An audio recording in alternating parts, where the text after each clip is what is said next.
우리 방주 선교교회 또 오늘 주일 예배에 참석하신 우리 성도님들 주님의 이름으로 환영합니다. 예수 그리스도 안에서 은혜와 평강이 넘치시기를 바랍니다. 우리 찬송가 우리 찬양하며 하나님께 나아가겠습니다. 540장입니다. 우리 힘있게 주의 음성을 내가 들으니 찬송합니다. 주의 음성을 내가 들으니 사랑한단 말일세. 믿는 마음으로 주께 가오니 나를 영접하소서. 내가 매일 십자가 앞에 더 가까이 가오니 기세주의 흘린 봄의 비로소 나를 정케 하소서. 주여 넓으신 은혜 베푸사 나를 받아주시고 나의 품은 뜻 주의 뜻같이 되게 하여 주소서. 내가 매일 십자가 앞에 더 가까이 가오니 기세주의 흘린 법의 비로소 나를 정케 하소서. 주의 보좌로 나아갈 때에 어찌하니 기쁠까. 주의 얼굴을 항상 배우니 더욱 친근합니다. 내가 매일 십자가 앞에 더 가까이 가오니 기세주의 흘린 법의 비로소 나를 정케 하소서. 우리 그 주의 넓은 사랑을 증량할 자 없으며 주가 주시는 참된 기쁨도 헤아릴 수 없도다. 내가 매일 십자가 앞에 더 가까이 가오니 기세주의 흘린 법의 비로소 나를 정케 하소서. 우리 내가 매일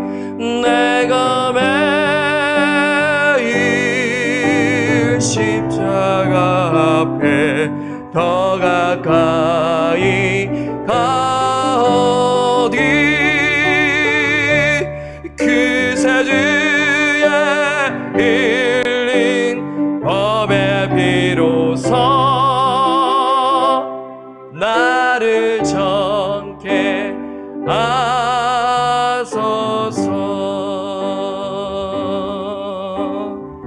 내는 주의 영광을 보내. 내는 주의 영광을 보내. 우리 가운데 계신 주리 그 빛난 영광 온 하늘 덮고 그 찬송 온 땅 가득해.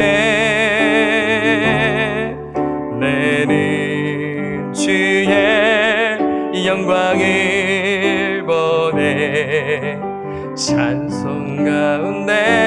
서신 주님의 얼굴을 온 세상 향하네. 권능의 팔을 드셨네. 주의 영광 이곳에 가득해. 우린 선의 주님과 함께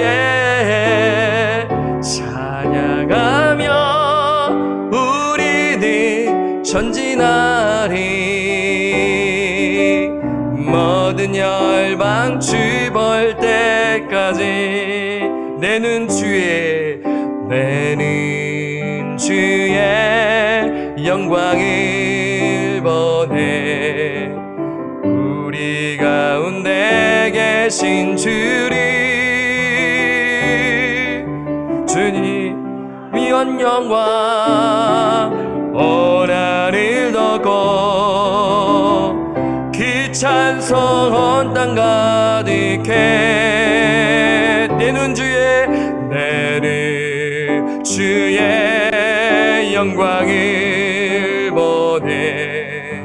찬송 가운데 서신 주님의 얼굴을 온 세상 향하네. 권능의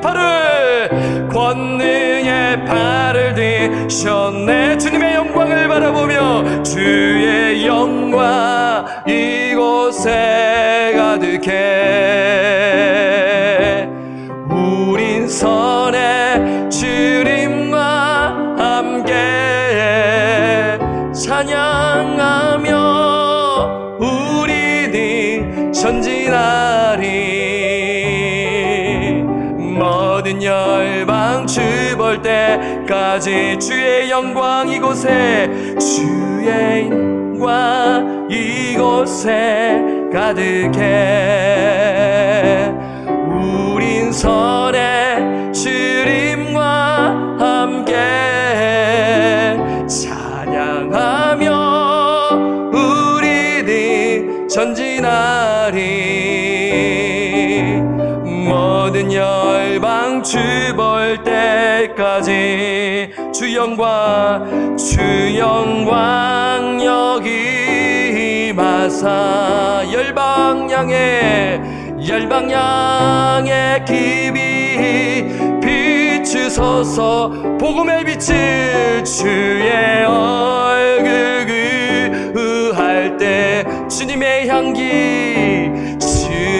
향기 머무소서. 우리 가사를 기억하며 창조의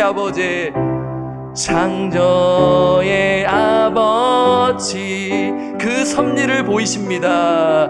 그 섭리 보이사 택하신 세대 일으키어 이 땅을 고치소서.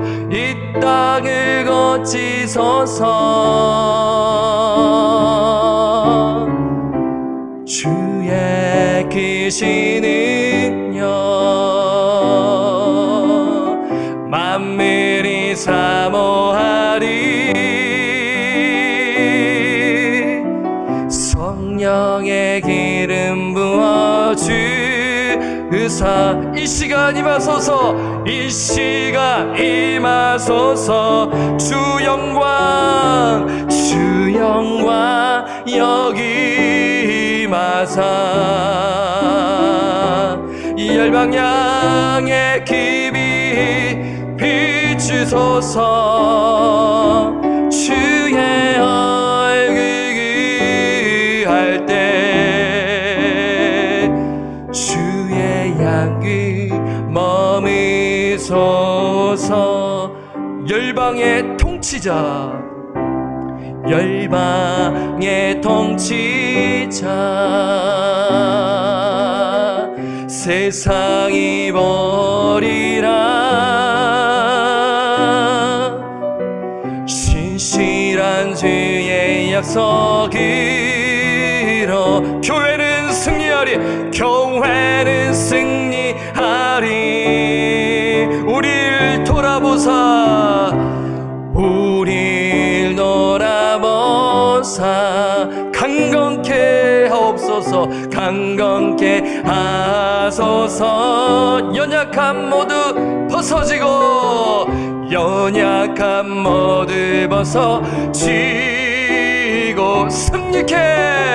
승리케 하옵소서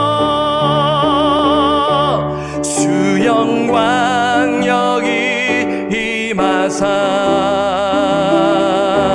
열방 향해 깊이 비추소서 주의 얼굴 그할 때 주의 향기 머무소서 주의 향기 머무소서 주 영광 여기 임하사 주님의 영광을 생각하십시오. 이 열방 향해 깊이 비추소서 주의 얼굴 그할 때 주의 향기 머무소서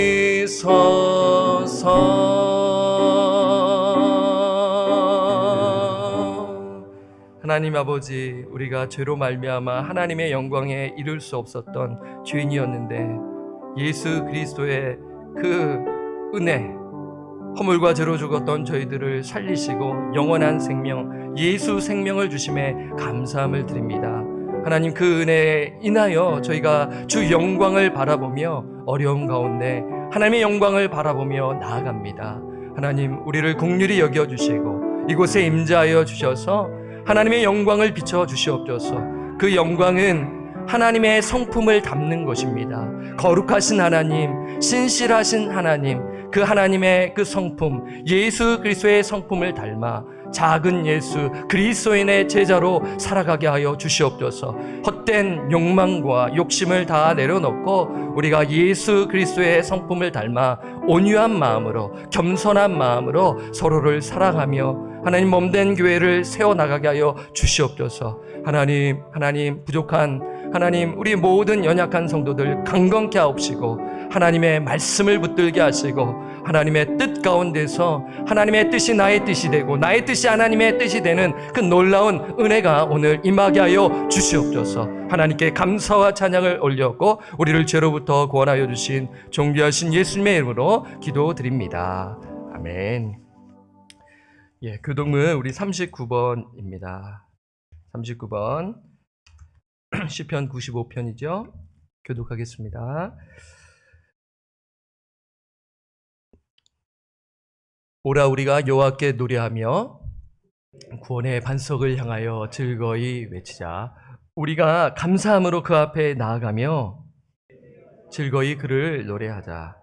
여호와는 크신 하나님이시요 모든 신들보다 크신 왕이시기 때문이로다. 땅의 깊은 곳이 그의 손 안에 있으며 산들의 높은 곳도 그의 것이로다. 바다도 그의 것이라. 그가 만드셨고 육지도 그의 손이 지으셨도다. 오라, 우리가 굽혀 경배하며 우리를 지으신 여호와 앞에 무릎을 꿇자. 함께 읽겠습니다. 그는 우리의 하나님이시요 우리는 그가 기르시는 백성이며 그의 손이 돌보시는 양이기 때문이라. 아멘. 우리 사도신경으로 우리 신앙 고백을 하도록 하겠습니다. 전능하사 천지를 만드신 하나님 아버지를 내가 믿사오며 그 외아들 우리 주 예수 그리스도를 믿사오니 이는 성령으로 잉태하사 동정녀 마리아에게 나시고 본디오 빌라도에게 고난을 받으사 십자가에 못 박혀 죽으시고 장사한 지 사흘 만에 죽은 자 가운데서 다시 살아나시며 하늘에 오르사 전능하신 하나님 편에 앉아 계시다가 저리로서 산자와 죽은 자를 심판하러 오시리라.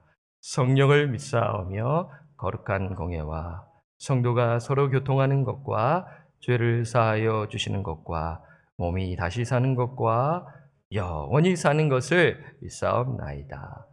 아멘. 우리 찬송가 425장입니다.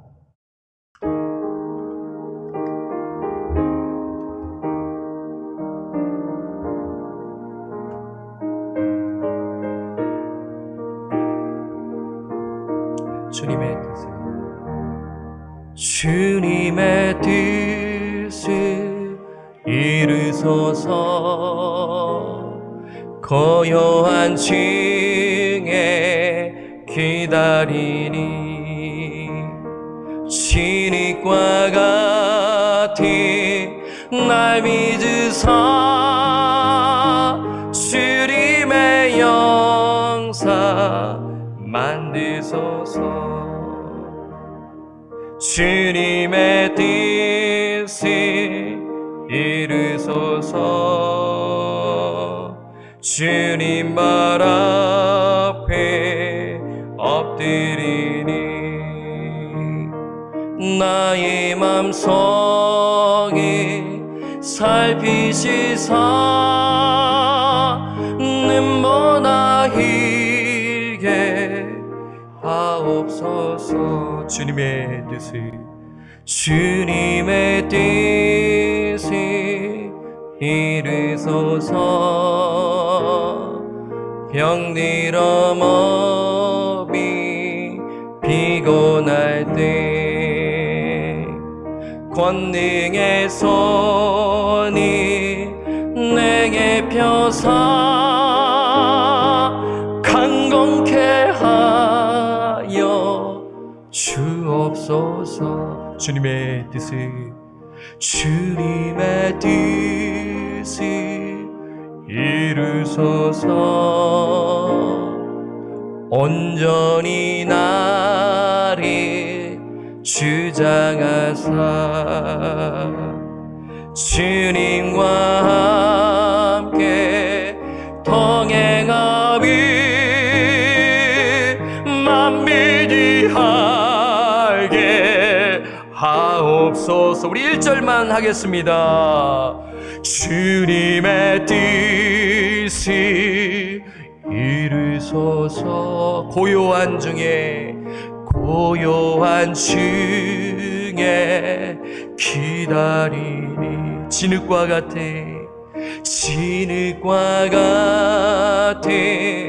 날 믿으사 주님의 영사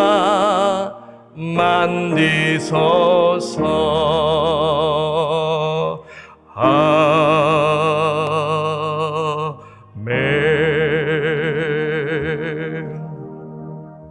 오늘 우리에게 주시는 하나님의 말씀은 사무엘하 1장 11절에서 16절까지 말씀입니다. 구약성경 사무엘하 1장 11절에서 16절까지 말씀 찾으셨으면 하나님의 말씀을 우리가 교독하겠습니다. 이에 다윗이 자기 옷을 잡아 찢음에 함께 있는 모든 사람도 그리하고 사울과 그의 아들 요나단과 여호와의 백성과 이스라엘 족속이 칼에 죽음으로 말미암아 저녁 때까지 슬피하며 울며 금식하니라. 다윗이 그 소식을 전한 청년에게 묻되 너는 어디 사람이냐? 대답하되 나는 아말렉 사람 곧 외국인의 아들이니이다 하니 다윗이 그에게 이르되 네가 어찌하여 손을 들어 여호와의 기름 부음 받은 자 죽이기를 두려워하지 아니하였느냐 하고 다윗이 청년 중 한 사람을 불러 이르되 가까이 가서 그를 죽이려 하매 그가 침에 곧 죽으니라. 함께 읽겠습니다. 다윗이 그에게 이르기를 내 피가 내 머리로 돌아갈지어다. 내 입이 내게 대하여 증언하기를 내가 여호와의 기름 부음 받은 자를 죽였노라 함이니라 하였더라. 아멘. 제가 한 번 더 예물을 위해서 또 오늘 말씀을 놓고 기도하겠습니다. 전능하신 하나님 아버지, 참으로 감사함을 드립니다. 한 주간 하나님의 그 은혜 가운데서 잘 있다가 우리 성도님들 이렇게 예배당에 나와 하나님을 영과 진리 안에서 예배드릴 수 있는 특권과 은혜를 부어주심에 감사함을 드립니다. 하나님, 지난 한 주간 우리의 삶을 뒤돌아봅니다. 아버지, 하나님의 뜻 가운데 있었습니까? 하나님, 회개하며 우리의 삶을 고치며 정결한 마음 가운데 살아가는 그런 마음으로 오늘 예배드리며 결단하는 시간이 될 수 있도록 성령님 인도하여 주시고 역사하여 주시옵소서. 하나님 아버지, 우리가 지난 마가복음을 통하여 예수님께서 걸어가신 그 길을 묵상하였습니다. 아버지, 죽으러 이 땅에 오셨고 섬기러 오셨고 온유한 마음으로 우리를 위하여 그 화목제물로 돌아가신 그 은혜를 기억합니다. 하나님, 그 은혜에 힘입어서 저희가 이렇게 예배당에서 영과 진리 안에서 주님을 예배하오니 성령님, 성령님 이곳에 임재하시고 성령을 의지하며 주의 말씀에 귀 기울이며 나아가는 복된 시간이 되게 하여 주십시오.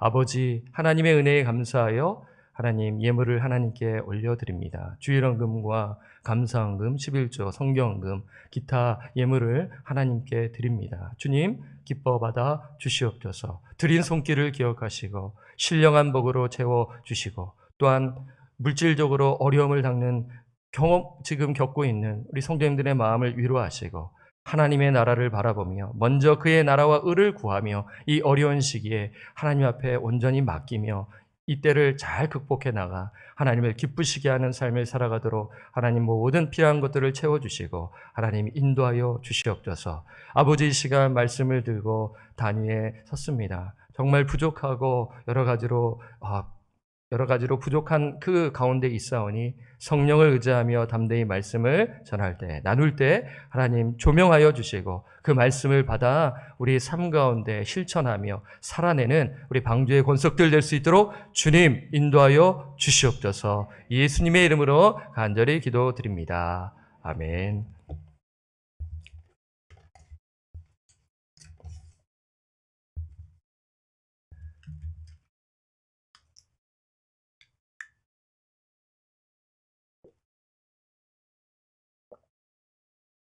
성도님들 한 주간 잘 지내셨습니까? 예, 반갑습니다.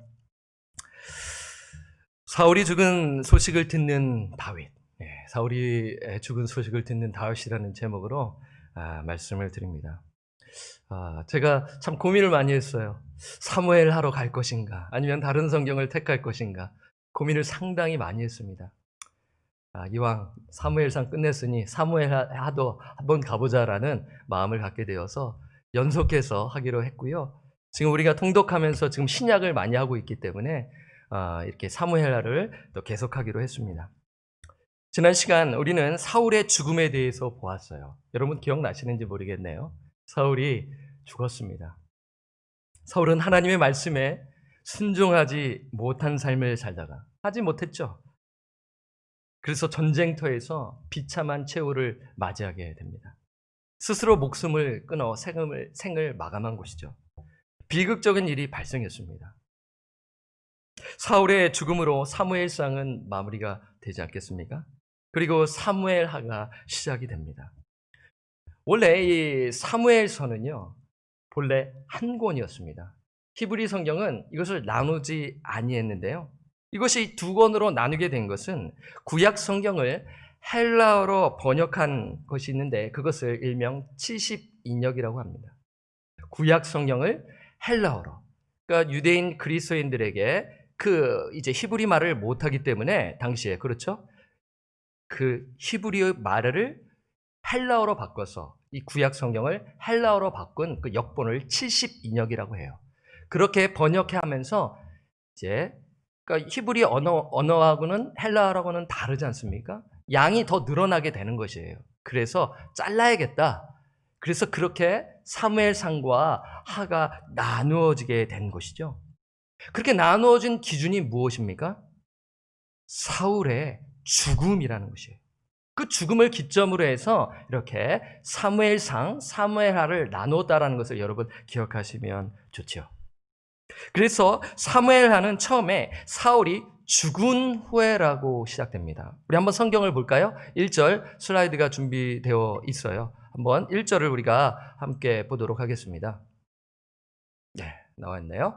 자, 우리 함께 읽을까요? 시작. 사울이 죽은 후에 다윗이 아말렉 사람을 쳐 죽이고 돌아와 다윗이 시글락에서 이틀을 머물더니, 그렇죠. 사무엘하 1장 1절에 이렇게 사울이 죽은 후라고 이렇게 시작되지 않습니까? 그런 구분점이 있다는 것을 여러분 기억하시면 좋고요.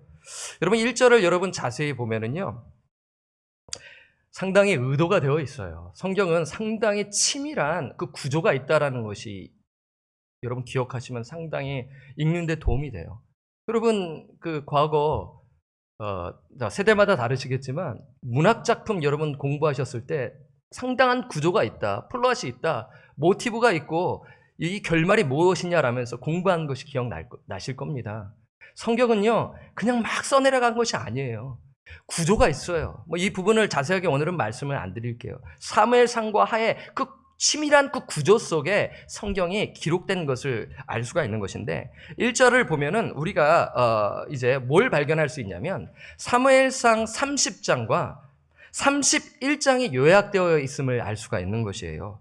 자, 설명해 드릴게요. 먼저 31장의 내용은 무엇인가요? 제가 지난주에 말씀을 드렸어요. 사울의 죽음입니다. 그렇죠. 31장에 사울의 그 비참한 최후를 맞이한 것을 보여주는 것이 그 내용이에요. 그래서 1절에 사울이 죽은 후라고 나와 있죠. 그리고 30장의 내용이 이제 기록되어 있다라는 것을, 요약되어 있는 것을 알 수가 있는 것이죠. 한번 1절을 다시 한 번 더 보여주세요. 자, 1절에 보게 되면 다윗이 아말렉 사람을 쳐 죽이고 돌아와 다윗이 시글락에서 이틀을 머물더니, 이 내용은요 30장입니다. 제가 그 30장 내용을 설교했어요. 그렇죠? 그 시글락에서 다윗이 그 가족들이 그 아말렉 족속에 끌려가지 않았습니까? 가족들이요. 그것을 구원하는 장면입니다. 그 부솔 시내에서 일어난 그 사건을 말하는 것이죠. 그래서 다윗이 하나님의 은혜에 힘입어, 하나님의 능력에 힘입어 아말렉을 무찌르고 승리를 거두게 된다는 것이에요. 그런데 여러분 기억하셔야 되는 것은 30장과 31장 내용이 1절에 기록되어 있다는 것을 기억하는데, 이 두 사건이 시간차로 일어난 것이 아니라 같은 시간대에 일어났다는 것을 기억하시는 것이 상당히 중요해요. 마치 중요한 경기가 동시에 벌어지는 것과 같아요. 예를 들면 A라는 경기가 벌어지고 있고 B라는 경기가 동시에 일어나는데 방송사가 동시에 그 중계하며 양쪽 상황을 보여주는 것입니다. 지금 30장과 31장이 이렇다라는 거예요. 그러니까 사건이 30장이 일어나고 그 다음에 31장이 일어나는 것이 아니라 30장과 31장은 동시에 생중계된다라고 보시면 되죠. 자, 제가 왜 이 말씀을 드리냐면 1절을 통해서 다윗과 사울이 같은 시간대에 있지만 각각 다른 장소에 있다라는 것을 알 수 있는 것이죠. 다윗은 어디에 있었어요? 남쪽에 있었어요. 시글락에 있었고요. 사울은 어디에 있었나요? 북쪽 길보아산에 있었다라는 것을 알 수가 있는 것입니다. 대략 이 거리는 100마일 정도의 거리예요. 그래서 성경 기자는 1절에 다윗이 아말렉 사람을 쳐 죽이고 돌아와 다윗이 시글락에서 이틀을 머물렀다라고 분명히 표현하는 것이에요. 이 표현은 다윗이 사울의 죽음과 아무런 관계가 없음을 나타내는 것입니다. 여러분 1차적으로 여러분 보셔야 됩니다. 우리의 입장에서만 성경을 보게 되면 그냥 내 주관대로 해석할 수 있기 때문에 오리지널 미닝을 여러분 분명히 공부하셔야 됩니다. 저는 이 부분에서 상당히 중요함을 깨닫고 이 말씀을 풀어나가는데 하기 때문에 때로는 어려울 수도 있지만 이것이 끝까지 들으면 무슨 이야기를 하는지 마지막에 알 수가 있는 것입니다. 그러니까 다시 정리하면 다윗이 사울의 죽음과 아무 관계가 없음을 나타내는 것이에요. 당시 사람들이 이런 생각을 가질 수 있지 않았겠어요? 다윗이 왕위를 찬탈한 것이 아닌가? 이 다윗이 지금 사울을 건드린 것이 아닌가라는 생각을 가질 수가 있는 것이에요. 왜 그래요? 다윗이 블레셋에 망명한 전례가 있지 않습니까? 그렇잖아요. 2번이나 망명했어요. 그리고 2번째 망명은요 상당히 실책이었어요. 실수한 것입니다. 그냥 하루 이틀 머문 것이 아니라 1년 넘게 거의 거기서 아예 살려고 망명한 것입니다. 그래서 이 다윗이 배신하고 갔대. 그러니 오해받을 수 있지 않겠습니까? 그래서 지금 이러한 의심을 가질 수 있기 때문에 성경 저자는 다윗이 자신의 힘과 노력으로 왕위를 찬탈한 자가 아님을 말해주기 위해서 1절에 지금 분명하게 명시하고 기록하고 있다는 것을 기억하세요. 조작한다면 이런 것을 할 수가 없지 않습니까? 여러분 성경이 조작되었다면 이 말씀을 읽을 필요가 없고요. 여기 나오실 필요가 없는 것이죠. 그렇지 않습니까? 이 말씀이 하나님의 말씀이라고 믿기 때문에 우리가 이 말씀을 묵상하고 오늘날 우리에게 또한 현대적 컨텍스트로 생각해서 말씀을 적용하는데 분명한 것은 이 진리의 말씀의 그 진짜 의미를 파악하고 그것을 관찰하고 해석하고 적용하는 것이 중요한 것을 말씀드리는 것입니다. 어쨌든 여러분 사울의 죽음은 어떤 의미가 있을까요? 이렇게 사무엘하를 기록하면서 1절에 딱 주었을 때 어떤 의미가 담겨 있을까요?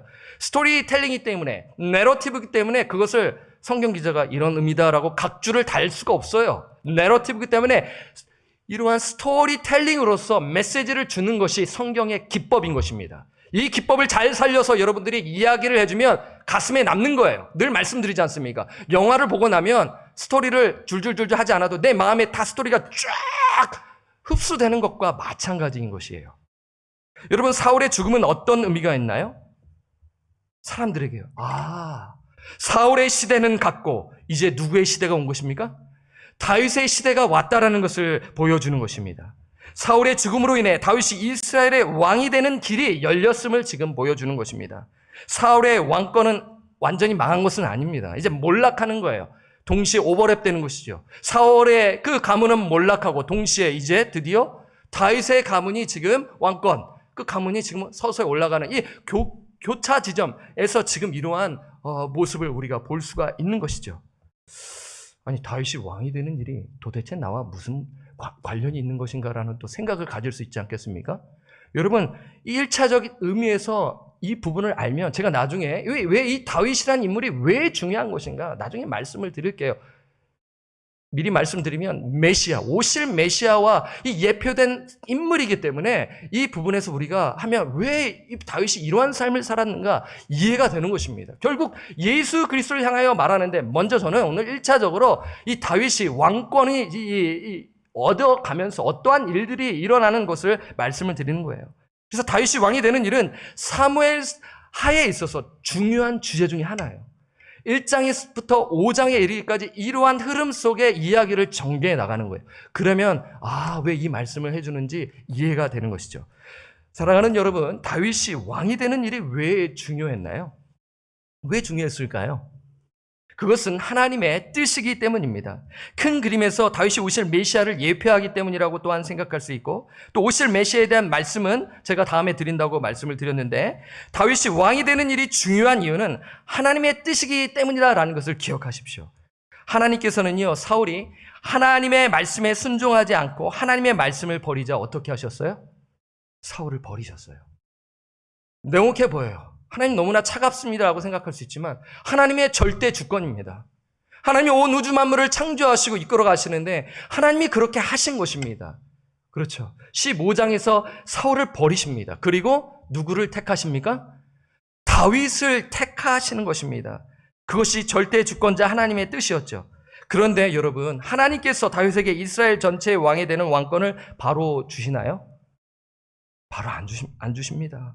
2장에서 이제 왕이 되지만 유다 지파의 그 한 지파의 왕이 되는 것이에요. 거기서 7년 6개월을 보내고요. 5장에 가야 왕이 되는 것이죠.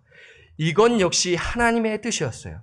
우리는 여기서 하나님께서 다윗을 철저히 연단시키는 것을 알 수가 있는 것이죠.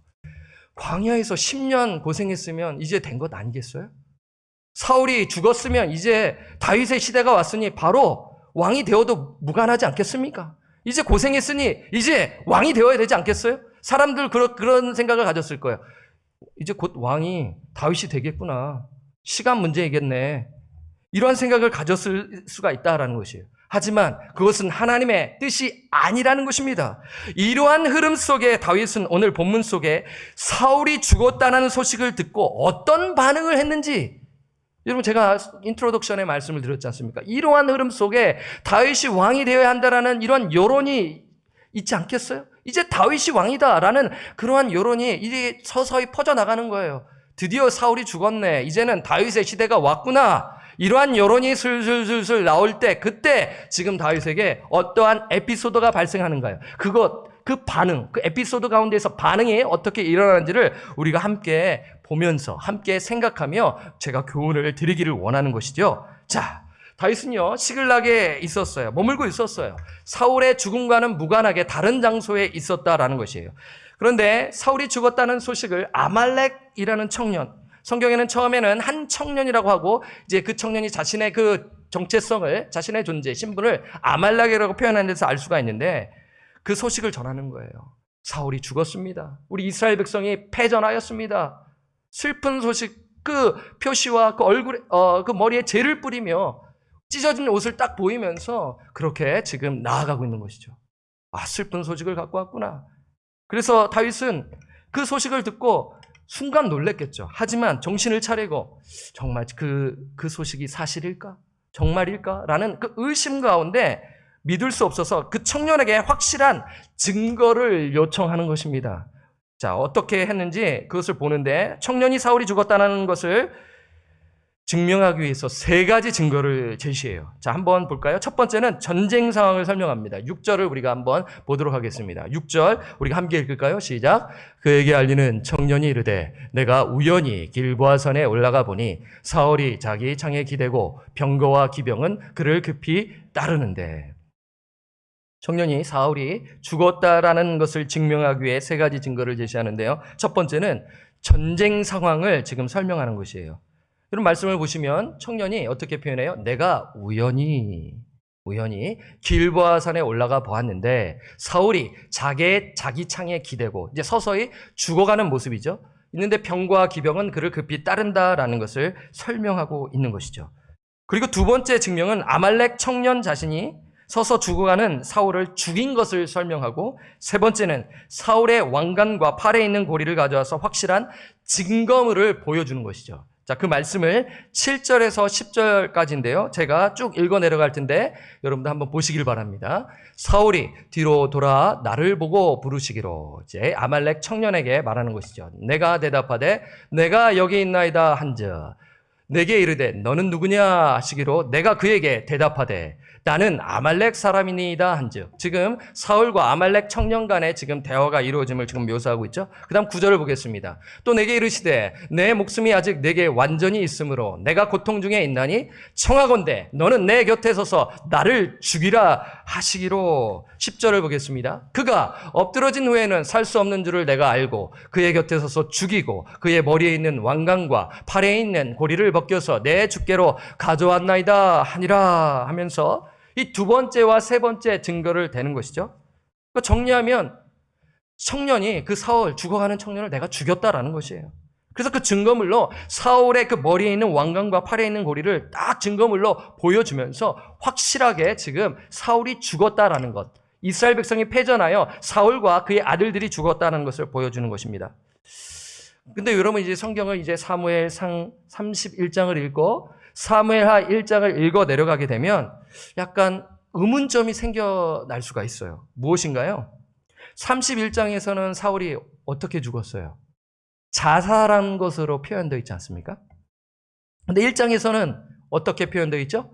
아말렉 청년이 사울의 요청으로 인하여 어쩔 수 없이 요청하였기 때문에 내가 사울을 죽였다라는 것으로 묘사되는 것이죠. 여러분 이 두 부분이 지금 충돌이 되잖아요. 모순이 되잖아요.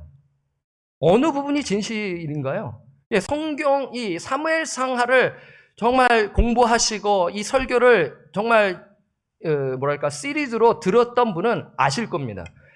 만약에 그렇지 못하다면 헷갈릴 수가 있어요. 아니 31장과의 이 사무엘하 1장 내용이 지금 충돌이 되는 것 같은데 어떤 말이 진실인가라는 궁금증이 생기는 것이죠. 이 궁금증은요. 우리들만 갖고 있는 것이 아니라 과거 학자들도 상당히 이 부분에 대해서 고민을 많이 했다고 해요. 그래서 어떤 학자는요. 이 두 부분을 어떻게든지 잘 조합해 보려고 막 시도를 많이 했어요. 그래서 제가 읽어봤는데 조금 어색하더라고요. 그러니까 둘 중에 하나가 가짜구나.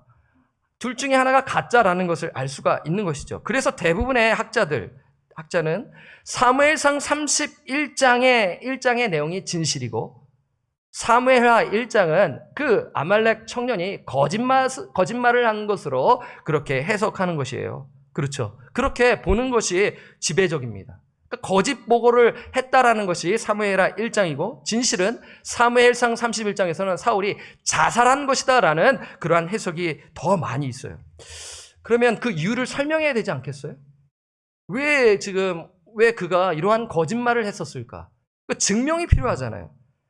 그래서 아까 제가 말씀을 6절에서 10절까지 말씀을 드렸지 않습니까? 그 부분에 세 가지가 있는데 그 우연히 갔다라는 말이 조금 의심스럽다라는 것이에요. 맞을 수도 있고 맞지 않을 수도 있는데 어쨌든 이렇게 설명해 봅니다. 어떻게 전쟁터에서 우연히 갈 수 있는 것인가? 사람이 서로 죽이고 이렇게 그러한 처절한 싸움이 있는 가운데 어떻게 우연히 그 전쟁터에 갈 수 있는가라는 그러한 의문점이 있는 것이에요. 보통 전쟁터에 가게 되면요, 그 노량물들, 그러한 얻어지는 물건을 얻기 위해서 가지, 그렇게 우연히 가는 것은 좀 의심스럽다라는 그런 해석이 있는 것이에요. 두 번째로 무엇이 있냐면, 길보아 산에 갔는데 병거와 기병이 누구를 따른다고 표현해요? 사울을 쫓아왔다라고 이렇게 표현하는 것이에요. 그렇죠? 길보아 산에 올라가 보니 사울이 자기의 창에 기대고 병거와 기병은 그를 급히 따른다. 여러분, 병거와 기병은 오늘날의 그 장갑차, 탱크라고 보시면 돼요. 물론 뭐 오늘날의 탱크는 산을 막 올라갈 수 있는 능력이 되지만, 탱크는 이 지상전에 투입되는 그러한 무기인 것이에요. 그런 화력인 것이죠. 그러니까 당시에 그 말을 타고 올라간다라는 것은 상상하기가 좀 힘들지 않은가라면서 이 부분이 의심스럽다라는 것을 우리가 생각할 수 있는 것이죠. 그리고 세 번째는 무엇이냐면, 청년이 사울이 죽은 길보아 산에서 시글까지 걸어왔지 않겠어요? 그렇죠. 길이가 100마일이나 됩니다. 엄청난 거리예요. 여러분, 100마일 한번 걸어보시면 얼마나 걸릴 것 같습니까? 한 일주일 넘게 걸리지 않을 것 같으세요? 그렇죠? 그렇지 않습니까? 그런데 그 보고하는데 의심스러운 것이 무엇이냐면, 당시 공적인 특사 같은 것은 없었다라는 것입니다. 다윗에게 익숙하지 않은 상황이에요. 그러니까 여러 가지로 봤었을 때 의심이 될 것 같기도 하고 믿을 만한 것 같고, 이러한 상황에 다윗이 어떠한 마음을 갖는지는 성경에 나와 있지 않아요. 그냥 우리가 이를 봤었을 때 이것이 거짓이라는 것을 우리가 생각하는 것이에요. 그래서 따라서 젊은 청년이 새로운 통치자 다윗에게 잘 보이게 하려고 거짓말을 한 것으로 해석하는 것입니다. 나중에 말씀드리겠지만 그는 그냥 아말렉 사람이 아니라 이스라엘의 귀화한 아말렉이라는 것을 제가 나중에 설명해 드릴게요. 그게 무슨 말씀입니까? 이 사람은요, 이 청년은요, 사울과 다윗 간의 그 관계를 알고 있었다라는 것을 추정할 수 있는 것이에요. 적대 관계라는 것이에요. 사울이 다윗을 죽이려는 그것을 잘 알고 있었기 때문에 이 기회를 삼아서, 거짓말을 해서 이 기회를 삼아 내가 무언가를 얻으려고 한다라는 것을 우리가 생각할 수 있는 것이죠. 그렇죠. 그 거짓말을 통하여 기회를 찾으려는 그 욕망, 그 욕심을 지금 보여주고 있는 것입니다. 자, 이제 다윗의 반응을 살펴봐야 됩니다. 아말렉 청년으로부터 사울과 그의 아들이 죽었다는 보고를 듣고 어떻게 반응하나요? 11절에서 12절 말씀을 보겠습니다. 이 부분이 중요하죠. 이에 다윗이 자기 옷을 잡아 찢음에 함께 있는 모든 사람도 그리하고, 12절 함께 읽겠습니다. 시작. 사울과 그의 아들 요나단과 여호와의 백성과 이스라엘 족속이 칼에 죽음으로 말미암아 저녁 때까지 슬퍼하여 울며 금식하니라. 다윗은 아말렉 청년의 말을 진실로 생각하고 받아들인 것입니다. 우리가 이렇게 관중의 입장에서, 독자의 입장에서 거짓 보고이지만 다윗의 입장에서 봤었을 때는 진실로 받아들인 것이에요. 그래서 강한 슬픔을 표현하는 의미로 옷을 찢는 것입니다.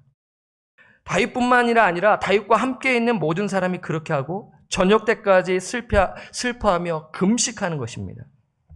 여러분, 아말렉 청년이 생각한 것과 반대의 상황이 발생한 것이 아닌가요? 아말렉 청년은 다윗과 사울의 관계를 잘 알고 있었기 때문에 이러한 반응을 기대했을 것입니다. 너가 나의 생명의 은인이야. 이걸 기대하지 않았어요? 다윗에게 이러한 반응을 기대하지 않았겠어요? 너가 나의 생명의 은인이야. 너가 1등 공신이다. 너로 인해 지긋지긋한 광야 생활을 끝냈다. 내가 너에게 상을 주겠다 라는 반응을 기대하지 않았겠나요? 여러분, 한번 생각해 보세요. 다윗의 입장에서 이렇게 봤었을 때, 그리고 그 아말렉 청년에서 입장에 봤었을 때 우리가 이러한 생각을 가질 수 있지 않겠습니까? 이것이 보통 사람의 반응이 아닌가요?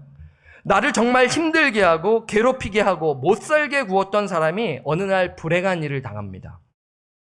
그때 여러분 어떤 생각이 드세요? 아니, 솔직하게 여러분 속으로 한번 생각해 보시기 바랍니다. 나를 정말 못살게 구른 거예요. 엄청나게 나를 진짜 맨날 힘들게 하거나, 어떨 때는 상황마다 다르겠죠?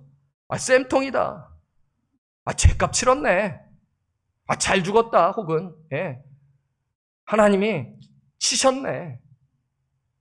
여러분 이러한 마음 갖지 않겠어요?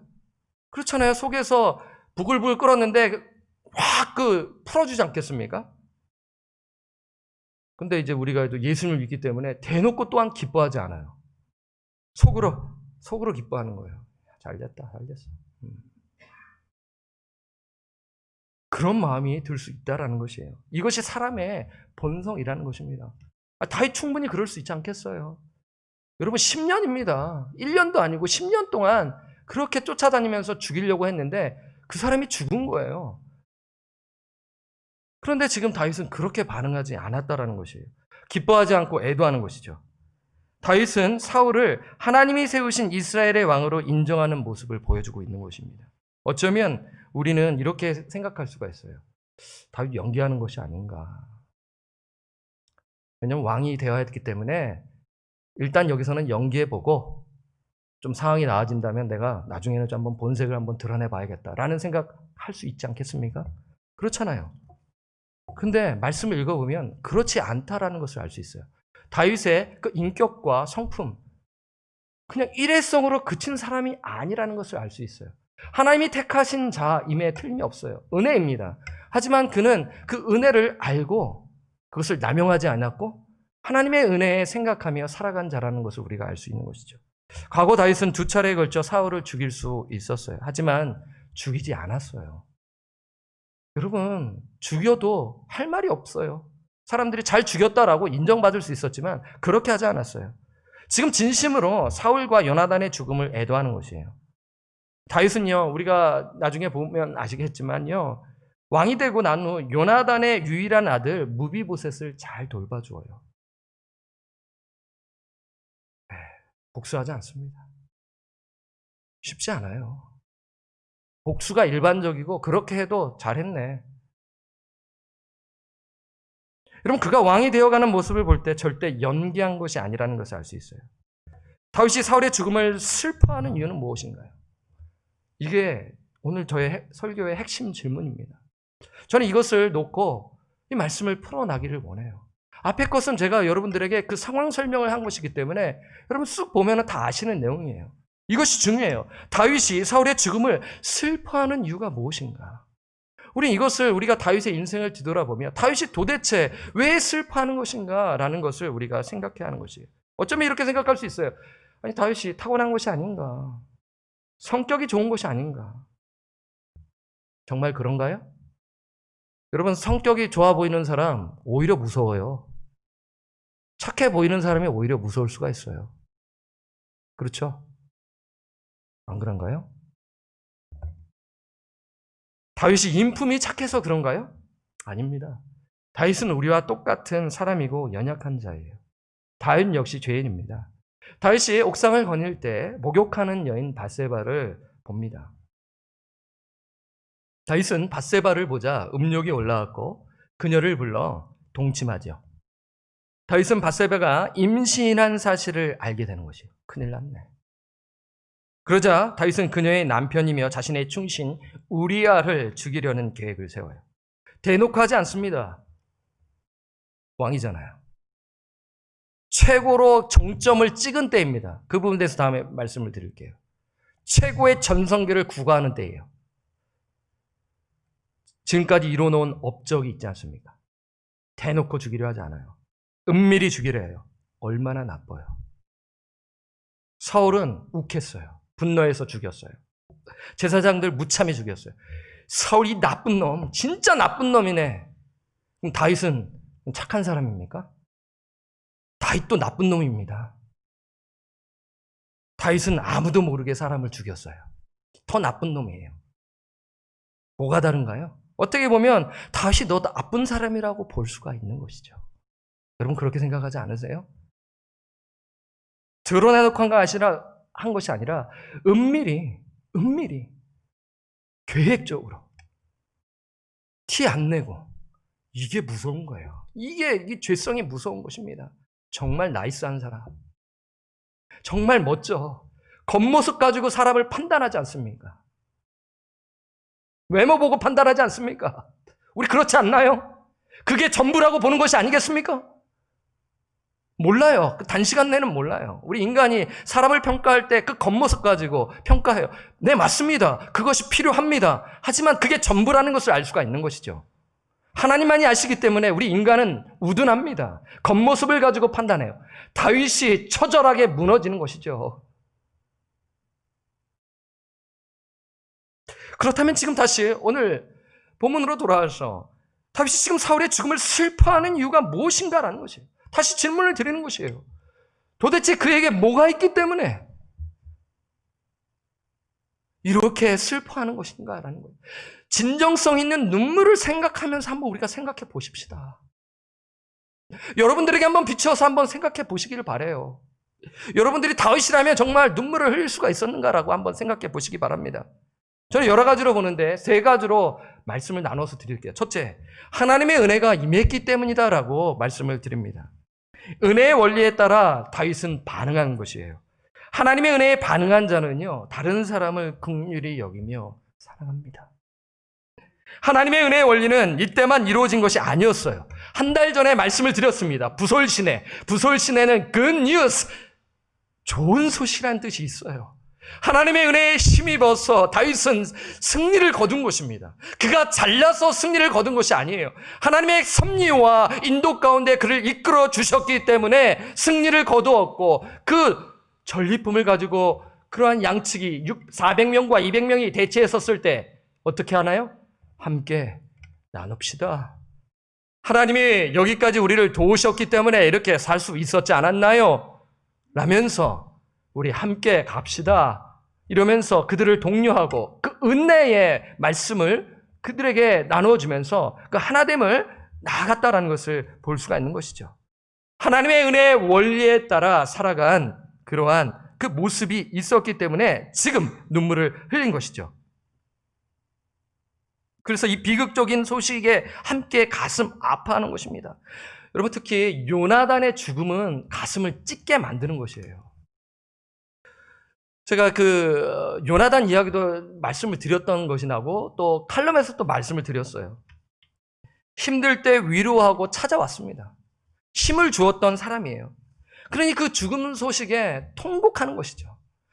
여러분 인생 가운데 나를 아껴주고 나를 그래도 이해해주고 영적인 그 안에서 진리 안에서 해줬던 사람 생각나지 않나요? 그분이 돌아가시면 가슴이 찢어지지 않나요? 이러한 것이에요. 이러한 그 은혜를 받았기 때문에, 하나님의 은혜를 받았기 때문에 이렇게 반응하는 것입니다.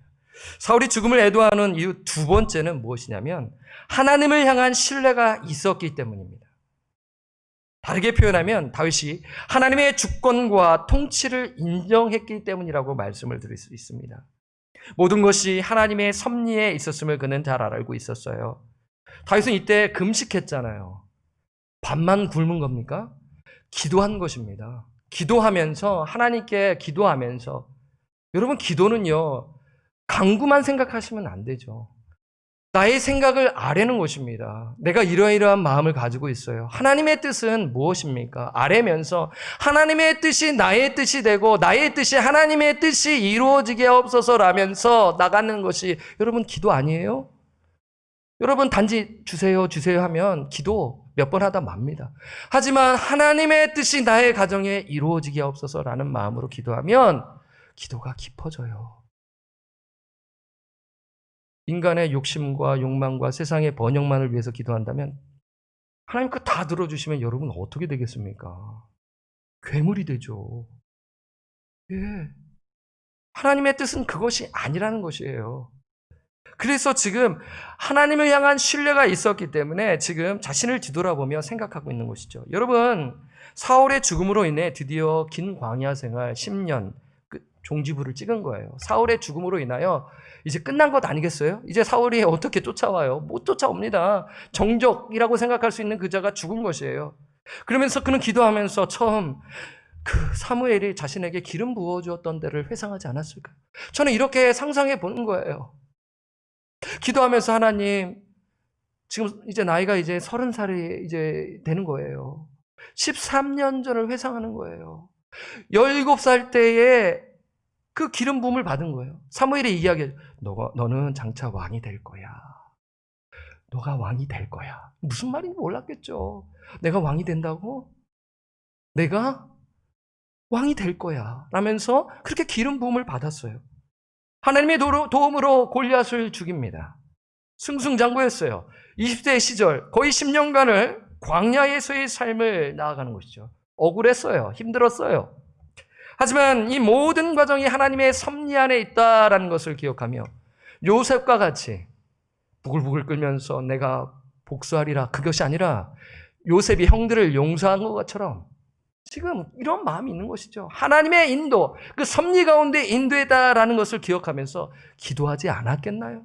저는 그런 이 생각을 해보는 것입니다.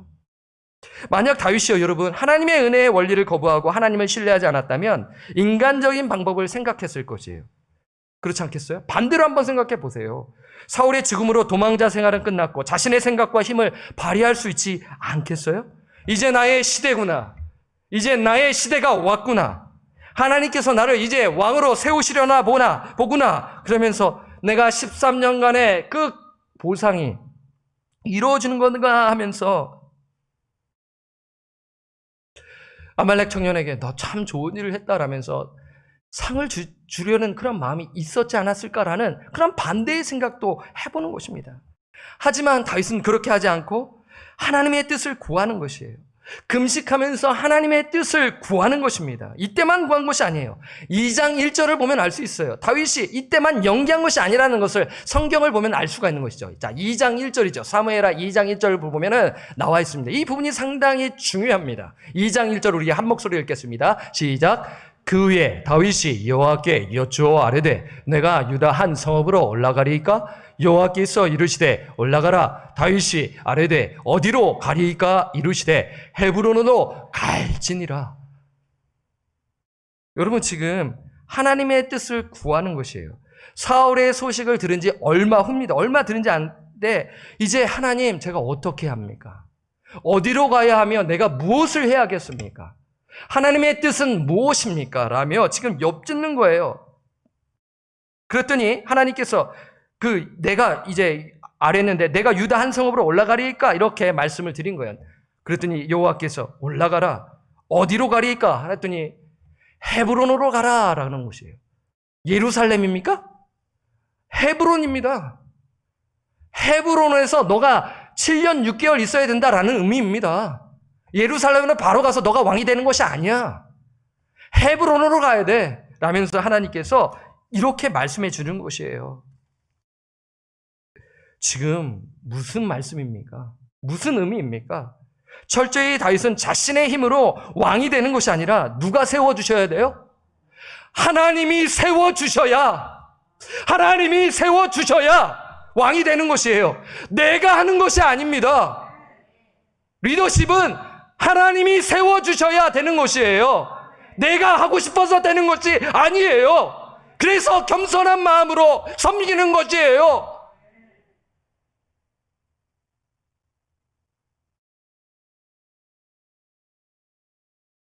다윗은 전체 이스라엘의 왕이 되려고 절대로 서두르지 않았어요. 철저히 하나님께 묻는 것입니다. 이 자세가 필요한 것이죠.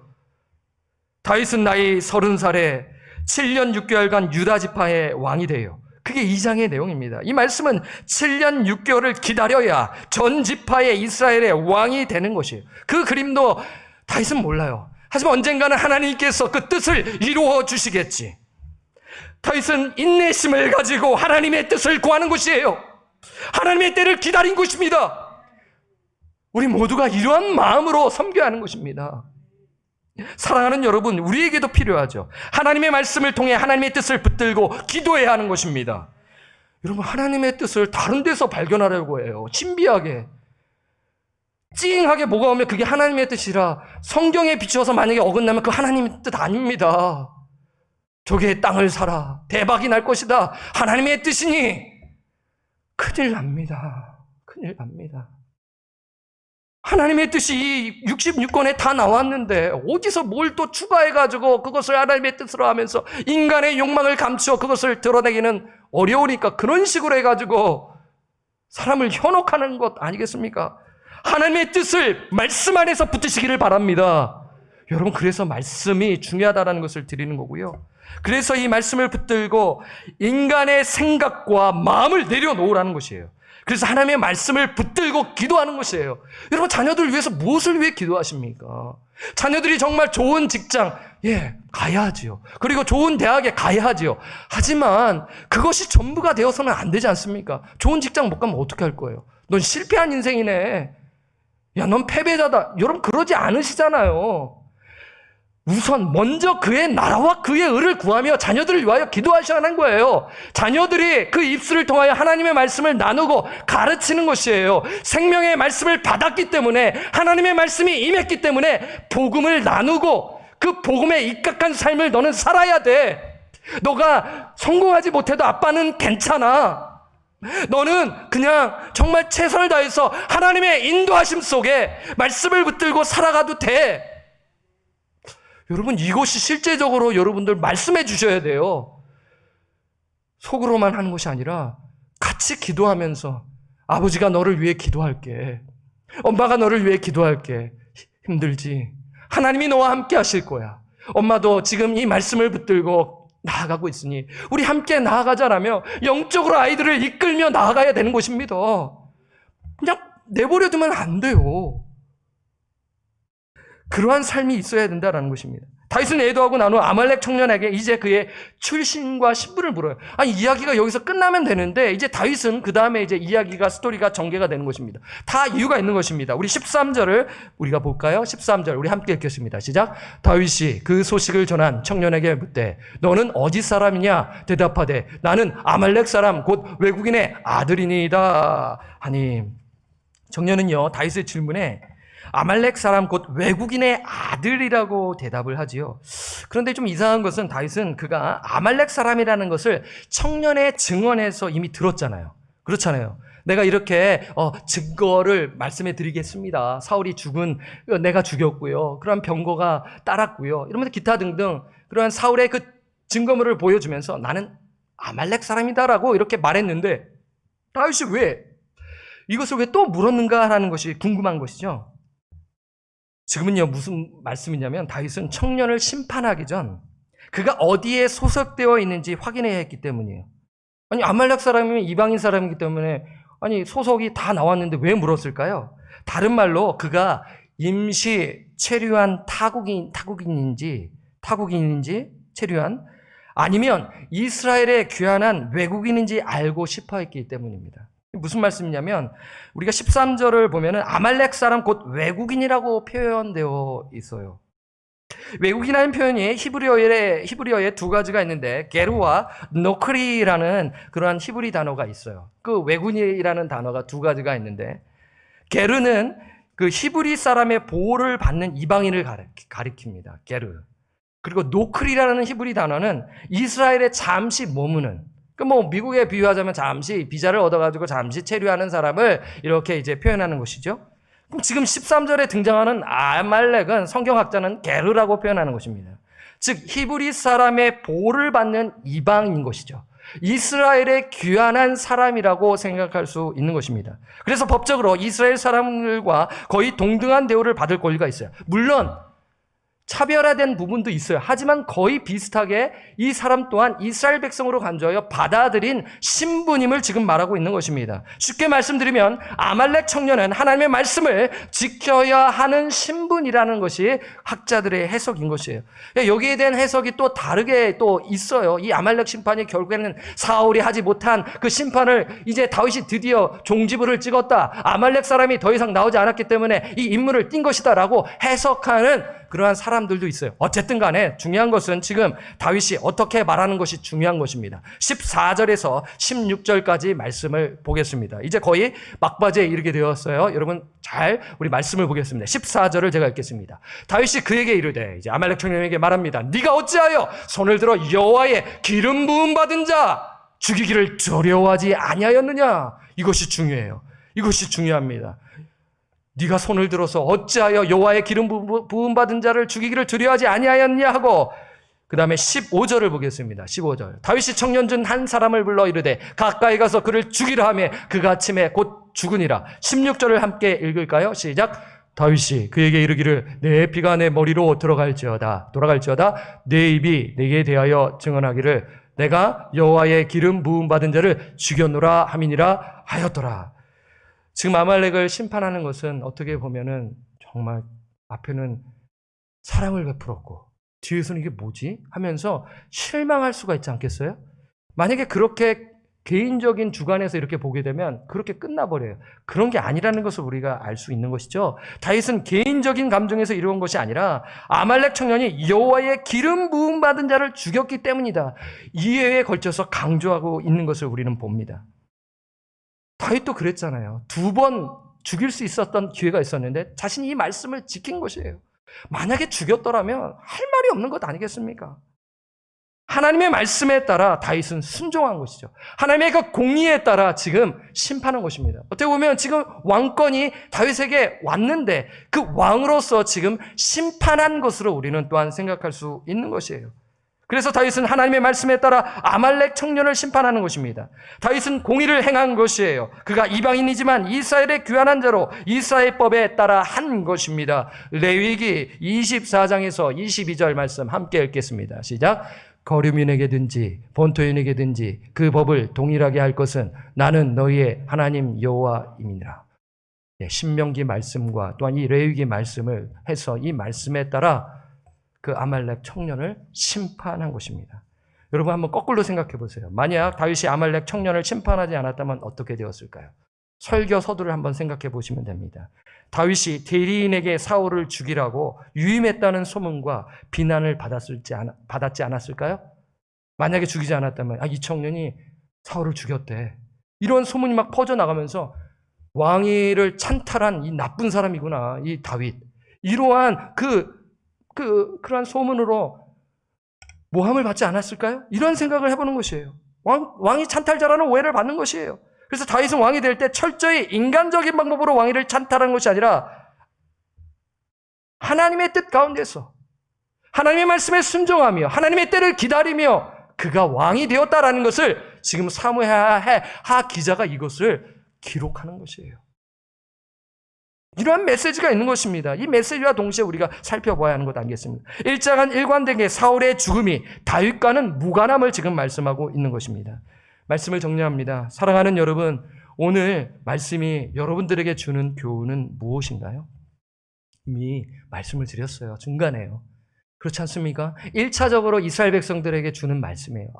다윗이 자신의 노력으로 자신의 힘으로 왕이 된 것이 아니구나. 하나님의 뜻 가운데서 왕이 되었구나라며 하나님의 뜻에 순종하며 그 이스라엘 백성들이 그렇게 나라를 이루며 전성기를 구가하는 그러한 사무엘하 말씀을 우리가 보는 것이죠. 그렇다면 오늘 우리에게 이 땅 가운데 미국 땅에서 살아가는 우리에게는 이 말씀이 어떠한 의미가 있는가라는 것이에요.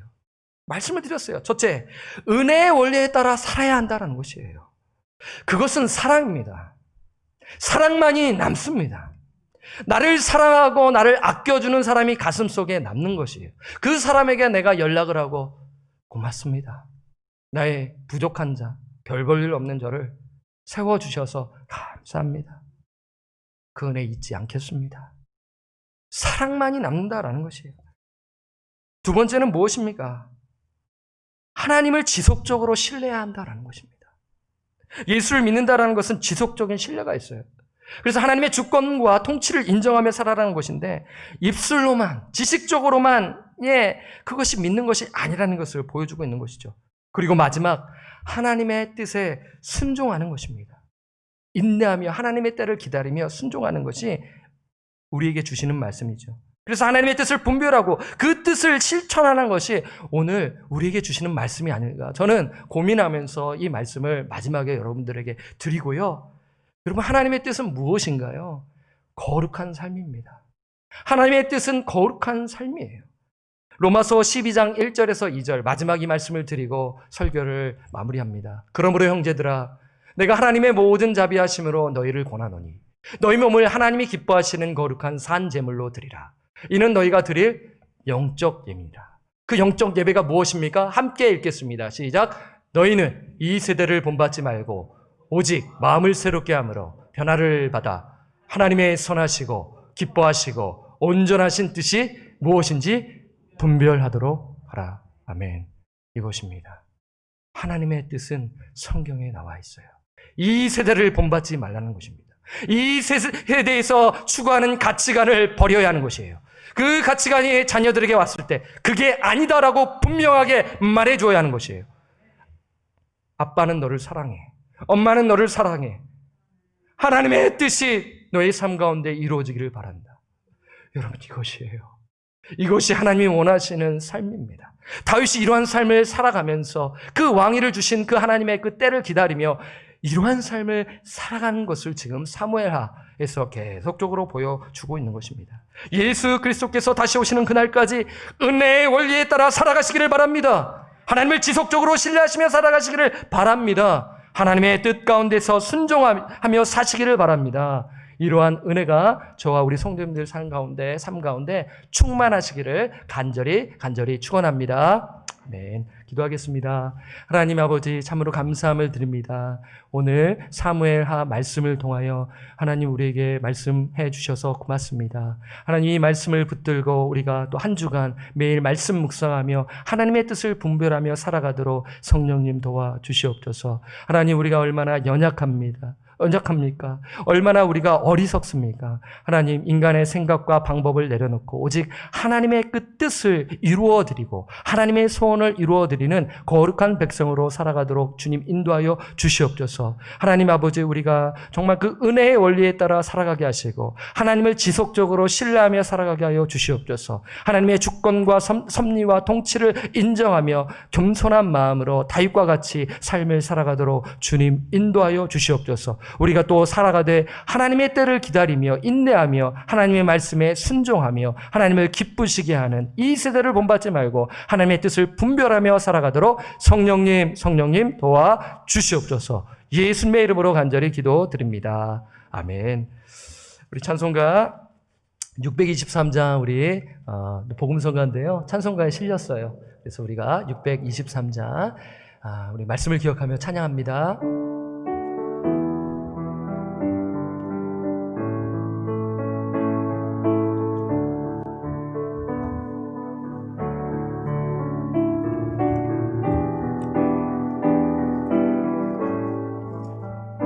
주님의 시간에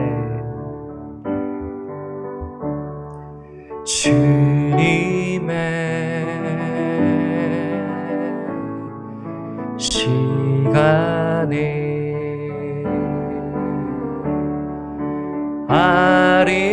아름답게 모든 것 편하리. 주님 나의 갈 길을 인도하여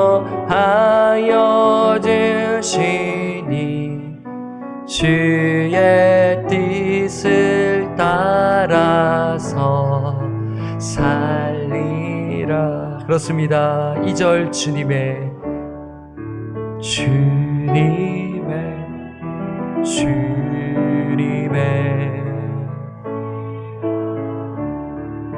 시간에 아름답게 모든 것 편하리. 나의 정성 다하여 주를 찬송하오니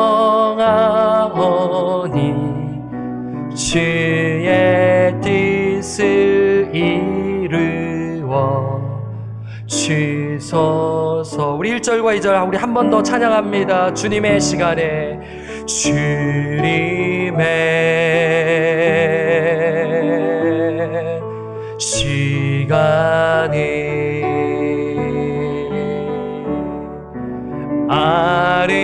아름답게 모든 것 편하리. 주님 나의 갈 길을 인도하여 주시니 주의 뜻을 살아서 살리라. 우리 마음을 다하여 믿음의 고백을 하나님께 드립니다. 주님의 시간이 아름답게 모든 것 변하리. 아름답게 모든 것 변하리. 나의 정성 다하여 주를 찬송하오니. 주의 뜻을 이루어 주소서.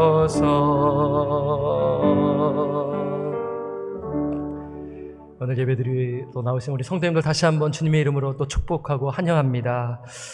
우리 광고 말씀드리겠습니다. 온라인 가정 예배가 또 계속적으로 진행되고요. 온라인 새벽 예배 됩니다. 또 온라인 수요 예배 녹화로 진행이 되고요. 또 위에서 예배를 위해 기도해 주시기를 바랍니다. 온라인 또 중보 기도가 주일 오전 9시 반에서 10시 이루어지고 있어요. 그리고 주일날 중직자 기도회가 오후 4시에 있습니다. 그리고 이번 주는 365일 성경 통독 신약편 누가복음 말씀을 묵상합니다. 여러분 매일매일 누가복음 말씀을 묵상하시기를 바라고요. 또 새벽에 누가복음 말씀을 또 중심으로 또 말씀이 선포됩니다. 여러분 많은 또 관심을 가지시고 말씀에 귀를 기울여 주시고 함께 예배하는 시간 갖도록 할게요. 담임 목사 정빈과 중고등부 담당 사역자 청빙을 위해서 기도해 주시고요. 중요한 권고를 드리면 다음 주에 Daylight Saving Time이 이제 끝나지요. 예, 이 부분 여러분 기억하시고요. 예, 다음 주 이 부분 여러분 잘 생각하셔서 예배 시간 또 잘 맞춰서 오시기를 바랍니다. 여기까지 교회 소식을 전했고요. 여기에 모인 우리 2절 하나님께 찬양 드리고 제가 축도함으로 오늘 주일 예배 마치도록 하겠습니다.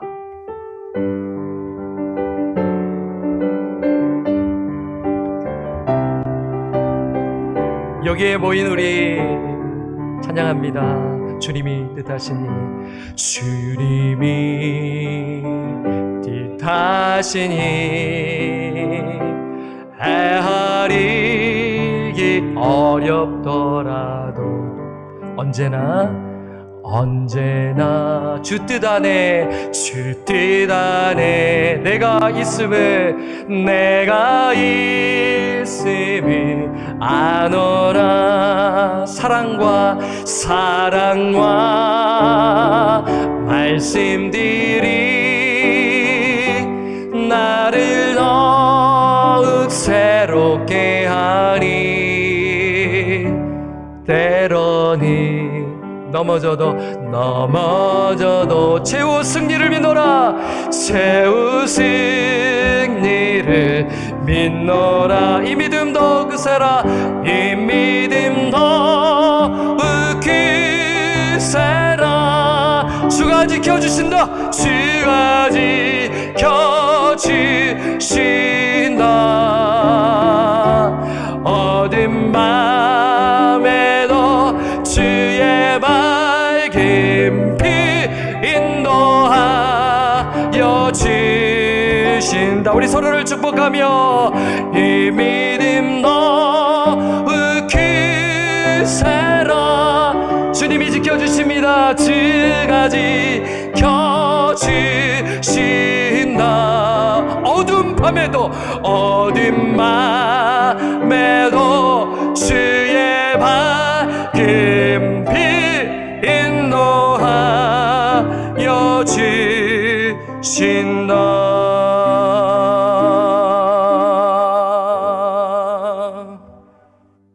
이제는 만왕의 왕이신 우리 구주 예수 그리스도의 은혜와 무한하신 하나님 아버지의 사랑하심과 성령님의 교통하심이 달과 같이 은혜의 원리, 하나님의 은혜의 원리에 따라 살아가며 그리고 하나님의 주권과 통치를 인정하며 살아가되 날마다 지속적으로 하나님 예수 그리스도 성령을 의지하며 살아가고 그리고 더 나아가 하나님의 때를 기다리며 하나님의 뜻 안에서 말씀을 살아내며 거룩한 삶 살기로 다짐하시는 오늘 예배드리시는 성도들 머리 위에, 그리고 방주 원석 머리 위에, 그리고 전 세계에서 선교에 앞장서시는 선교사님들 머리 위에 지금부터 영원토록 함께 계실지어다.